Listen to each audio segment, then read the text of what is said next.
Hey, it is Jay, Plotdrive co-founder here. I am bringing you a much requested video on editing in Plotdrive. So I've got a rough draft of a short novel. I honestly don't even fully remember what happened in this novel. I wrote it in Plotdrive. I have a good idea of what it's about. I thought it was pretty good. It was like three teenagers start dreaming of a war that never happened, and they find when they come together they start resonating with each other, and it's about figuring out what happened. It's sort of like a magic realism type of short cozy novel, and the goal is to show you one way of editing in Plotdrive. One thing about Plotdrive is you can edit many different ways, but I'm going to show you one way that kind of mimics how professional editors might go about editing, or an effective way that you might inspire you to use some of these tactics. I'm going to show you the different passes and how to keep it simple, and how to mix, sort of your own judgment and taste with the capabilities of controlling Plotdrive's AI models, and especially working with co-writer agent as a developmental editor along the way, which is something that I think it's a new feature and many people may not have figured out how to work it into their workflow yet. So I want to show you a couple of ideas for how you might use it. And so basically, we're going to do like a multi-level or multi-layer, multi-pass editing approach, where we're going to start with structure and pacing. Then we're going to move into characters and emotional arcs. And then finally, we're going to do the prose and the polish. And we're going to use co-writer to help plan. And then one button called Fix It to help execute the plan. Let's begin. We're going to start by talking to co-writer right here in ask mode. We have three modes: ask, agent, and support. So ask mode means that co-writer is not going to take any action. Agent mode is when you want it to like reorganize your files, or you want it to create or even try to edit content for you. But ask is much more of a, we're going to have a chat about, what co-writer knows about our books. It's like we're talking to a developmental editor. I've got Claude 4 Sonnet as the model here. It should be good enough. So we're going to go act by act. We're going to start with just part one, the first three chapters. If you're trying to handle more content, you might want to consider max mode, which is up here. Max mode uses more credits, but it can hold more of your book in its context window.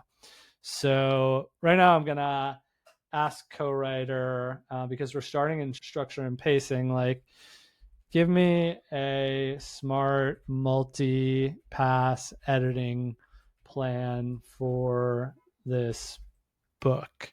Let's only focus on part one to start.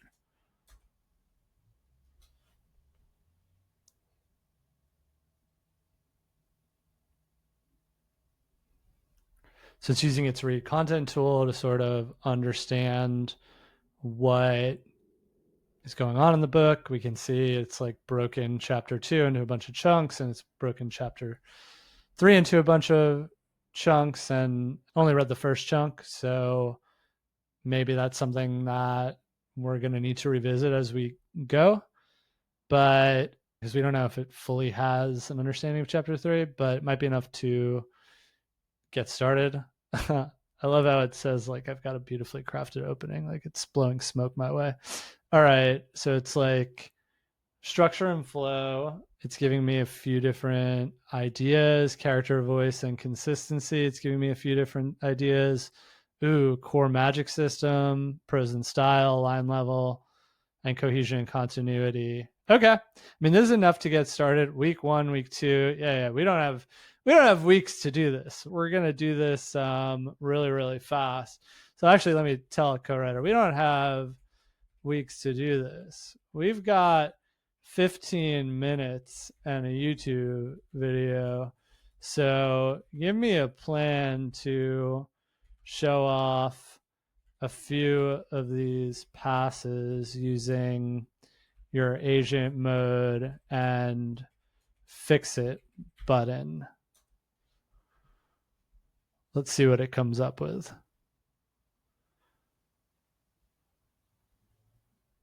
All right, it's giving me the plan. All right, I guess we're going to go with chapter 1. So we're going to target Rin's opening line, and we want to use agent mode to strengthen their hook. I don't like agent mode for that. It's too slow. I like fix it better. But all right, so it wants me to focus on the opening hook, then atmospheric intensification, and then character voice polish, and it's giving me prompts. All right, I'm going to actually use this because one of my favorite writing exercises is like trying to find different ways into a novel by imagining different opening lines. So I guess if I scroll back up to see what it said about my opening line, we want to enhance her writer's perspective, but oh, here we go. Strengthen the opening hook.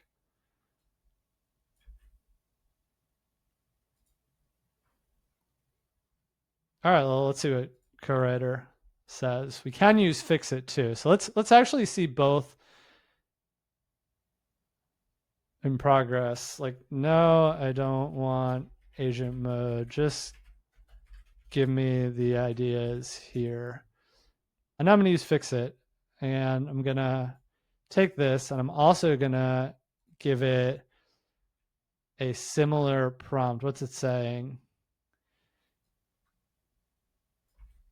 Let's see what we come up with. And because we're using Claude Sonnet here, I'm actually going to do a trick because we have Claude Sonnet coming up with lines here. We're going to actually switch to, let's see, Gemini 2.5 Pro here and run fix it. So now I'm going to get hopefully both ideas from Gemini and ideas from Claude Sonnet. I write to remember. The stories came to me as memories, vivid, aching. Option 2, I remember tomorrow like other people remember childhood and fragments that taste like regret. My grandmother warned me that some writers don't create stories. They excavate them from tomorrow's bones. Future leads backwards. They call it fiction. But sometimes I like this one. Let's keep all of these. And let's look at these.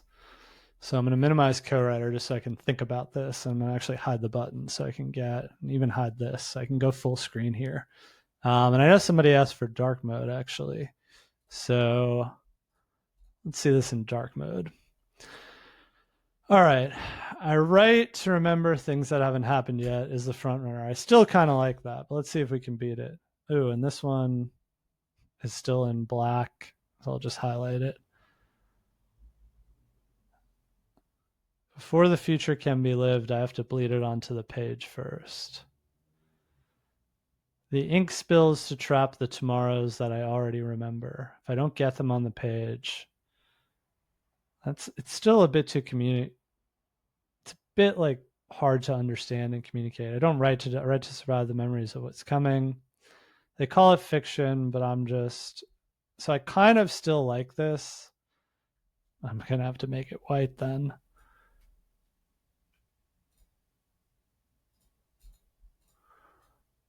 Let's put this here because I'm gonna have to come back to this.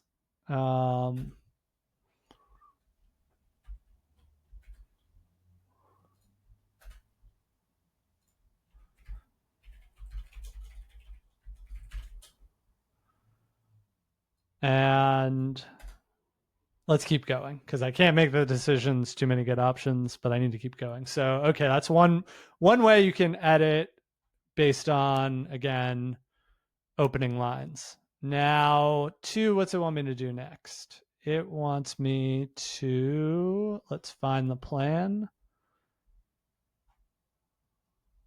If I can. Okay.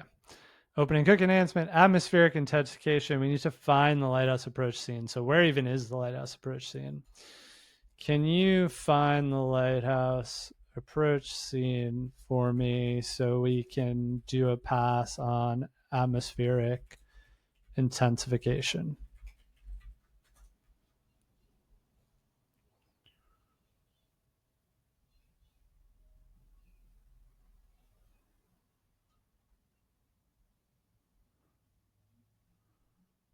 Okay, so we've got one in Rin's approach, one's in Toma's distant view, and 3 in Kiko's convergence moment. Because basically, in the first chapter, I feel like I need to make this another color, by the way, just so I remember it when I come to edit. And Kiko, so they're all converging at this lighthouse. They're all being drawn to this lighthouse. So Rin's approach scene is a great, can enhance weather.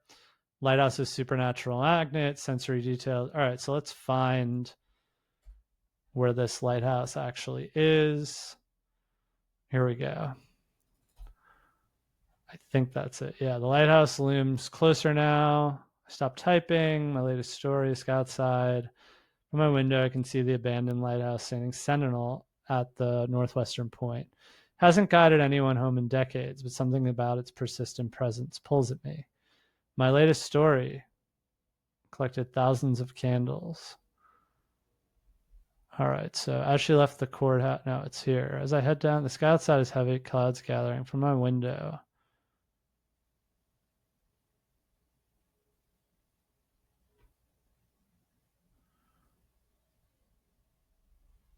Okay, so what we want to do is now use fix it again, pull up our buttons, and what do we want? Probably weather sensations would. I like storm clouds gather like an audience waiting for a performance they've seen before. I feel like that's pretty good. I feel like it did a pretty good job. What else could we do? Like, let's ask it again.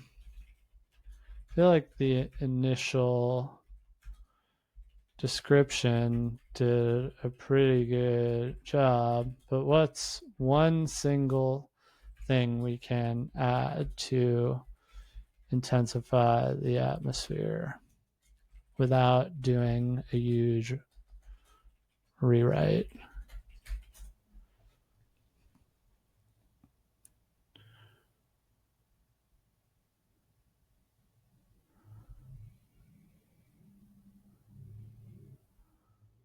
Okay, so I mean, again, I hear it humming. A sound like sound like wind through broken glass. That's interesting. I'll just take that actually. And unfortunately, it's not the same font, so I'm gonna have to change that. But that works. Let's see. Can you make the final sentence here a more original metaphor that's unexpected related to the humming? And I will switch to Claude Sonnet, make sure that one works. I can hear it humming, a sound like a dentist drill working on the bones of the earth. I like that better. It's much more original. So we're going to keep that. Okay, so that's another way that you can use co-writer and fix it to edit. Let's look at the third way to do this.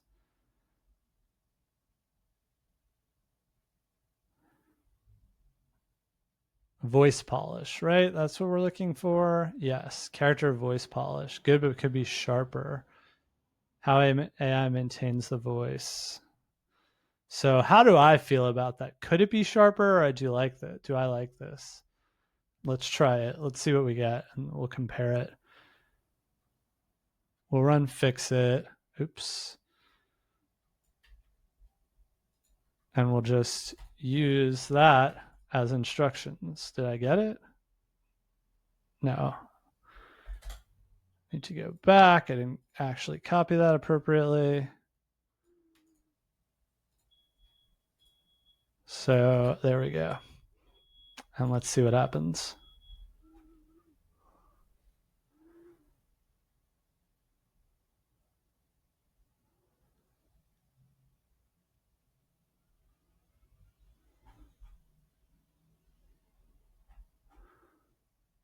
This is good. So it actually has sharpened it. They're not wrong. When I write, I don't invent, I excavate, exteriorize like deja vu with a plot.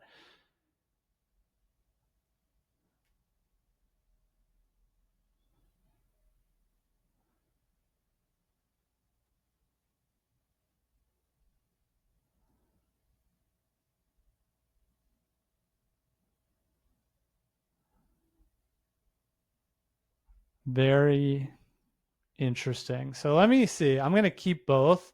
I'm going to ask co-writer because I don't know exactly what was changed.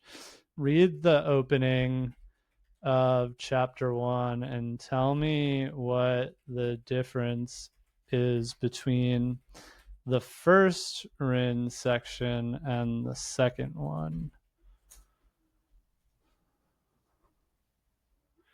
So I'm showing this just to show you sort of how useful it is to have co-writer as the editor you're talking to alongside you while you're editing, keeping track of what you're doing, and being able to go to co-writer and sort of talk to it, even explain what you've done and when you're ready to proceed to continue to create a plan. So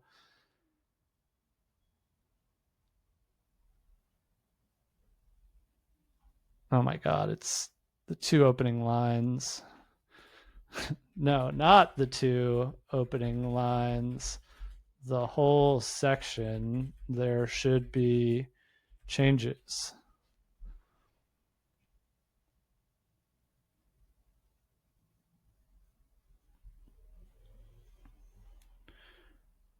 Right, that's true. And then, they added this, a gravitational tug of an unwritten story. Interesting.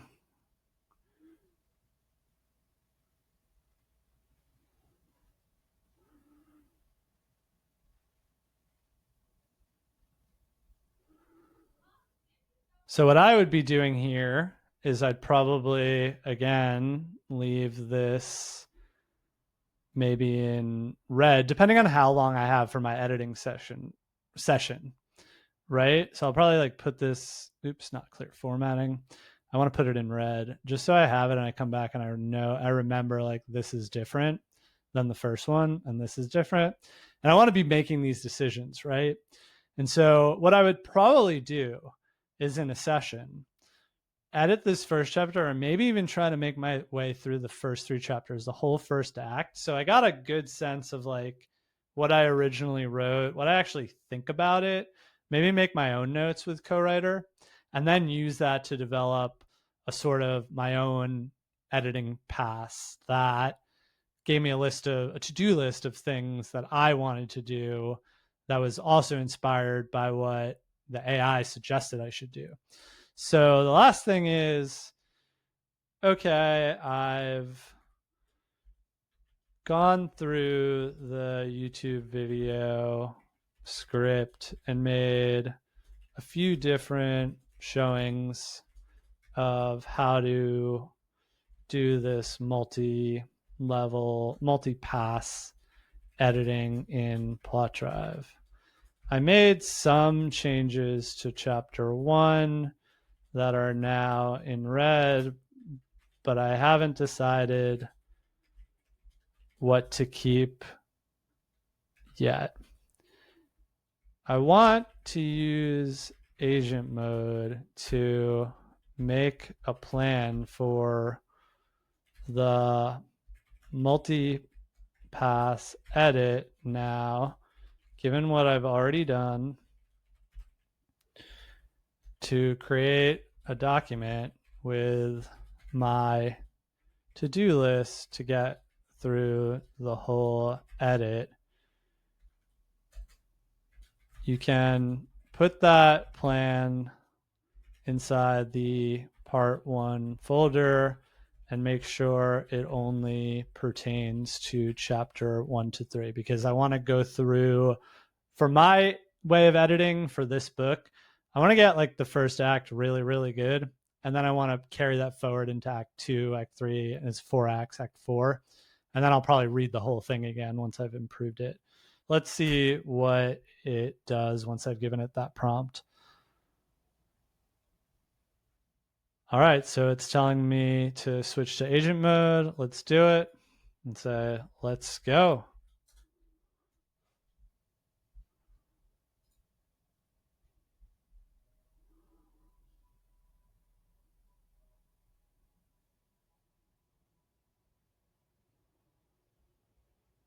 All right, so it's giving me my plan. I can click in, hide our buttons. Now I'm in this multi-pass editing plan document.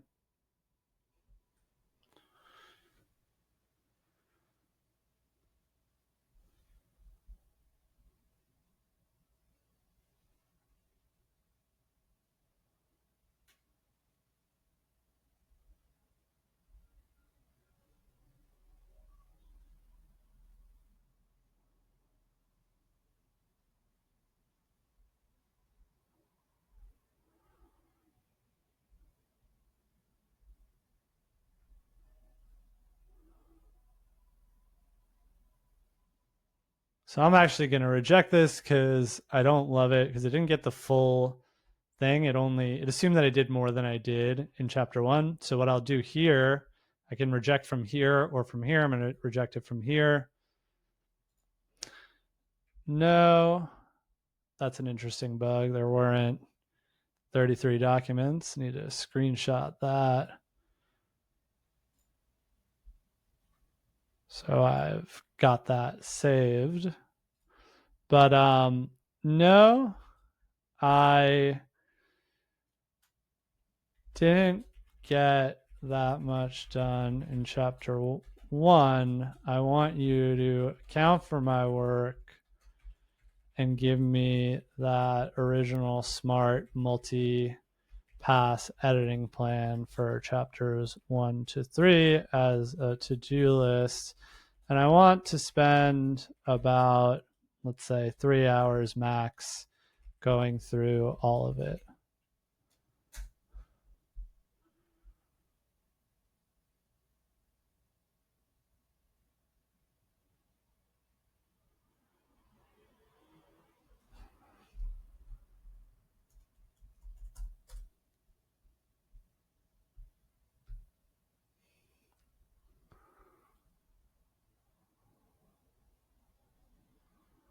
So you can see co-writer noticing actually this document is empty because we rejected it. It's actually got a history of like what you're doing with accepting and rejecting. So it will know, I believe it's in the current update or the one we're about to push. It will know like if you've rejected stuff that you didn't like, and it can adapt to that as you go. All right, so now it's telling me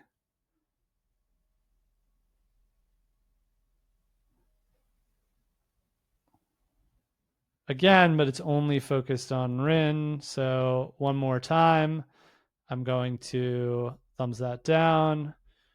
No, we need to focus on all the characters and the whole story of chapter 1 to 3.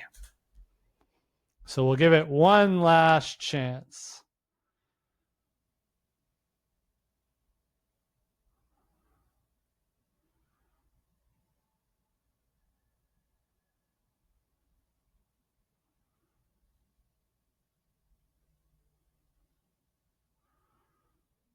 And for those of you who enjoy using co-writer like this or develop your own ways of using it to help you with editing, we'd love to know, like, as you try more and more complex workflow operations, like where it falls apart or where you think it could be better.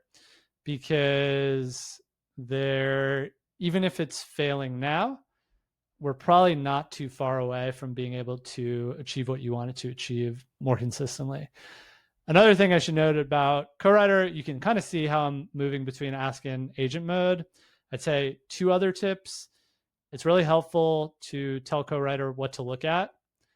It is really helpful if you're doing new workflow operations to switch, like open new chats to give it up here for, probably when I come back into my next session to actually do this edit, I would start a new chat and start from a fresh slate with co-writer.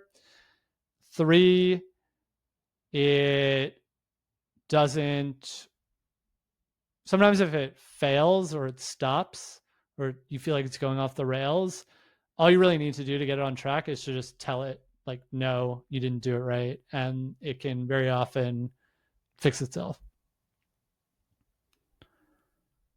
Okay, so this seems to be like a much better sort of list. It's giving me something that makes sense, 5 different sessions for 5 different polishes. So this gives me, like, if I do this every day for the next week, I get in one session, I can probably get like a pretty good act 1. Yeah, that's it. I'll accept this, and it accepts it over there. And I see that it is bugging out on the notification. But other than that, that's one way of editing in Plotdrive. As you can see, like, I am really using co-writer as something to talk to. And when I want to actually sort of make edits, again, I'm like using Fixit because it's an all-purpose tool with instructions. And I think it's really nice to be able to like pull ideas from out of co-writer chat into Fixit instructions. I think that's a pretty good workflow. And I also really like the ability to kind of have ideas coming in chat here via one model and changing to a different model for generation to get like more ideas, especially if you're in brainstorming, you're trying to like rapidly assess like different ways your story could go or different voices and so on and so forth. So hope you like this video. If you have other questions about editing in Plotdrive, if you have other ideas for videos that would help you out, help you finish your books faster or automate more of your operations, or just help you feel like you're getting better at writing, spending less time in tedious work and more inside your creative zone, please respond in comments. Please like and subscribe. It helps us build the YouTube channel. There's a link to the Discord in the comments below. Please join the community. We've got a lot of cool improvements planned for Plotdrive this summer, and really hope to see you in the Discord and hope to hear from you about what you like and how to make Plotdrive better. So thanks for watching, and I will see you on the Discord.